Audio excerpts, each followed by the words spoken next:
It's another day here in my cubicle. Today is February 2, 2026. Nandito tayo ngayon sa faculty area ng CBFS, ng University of Makati.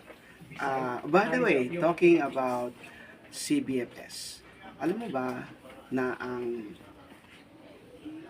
pinag-umpisahan ng nasabing kolehiyo, ito ay ang dating IBT or Institute of Business Technology na kasama doon sa tatlong partikular na departamento nung unang panahon na ito ay tinatawag pang Makati Polytechnic Community College.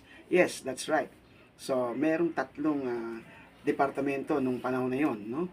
Nung ito ay tinatag nung 1972, merong tatlong departamento.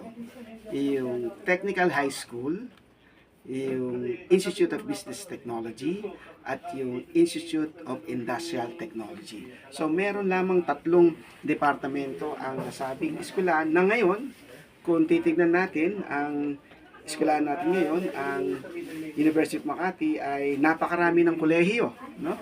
At sa katunayan, meron na siyang School of Law na kung saan masasabi natin top performer, no, sa buong bansa ang nasabing departamento ay yung tinatawag nating School of Law ng University of Makati. Kaya nakakatuwa, no, na ang dating maliit na community college nung araw na nagumpisa doon sa may Buendia, no, malapit doon sa may PNR station sa may Buendia na nasasakop ng San Antonio Village, ngayon ay isang napakalaki at prestiyosong universidad, no, sa Metro Manila or maari na rin pati sa buong Pilipinas. Yan ang isang simpleng ideya, no, na ating makikita sa kalakaran ngayon ng ating eskwelahan dito sa University of Makati. That's it for today. Go! Thank you!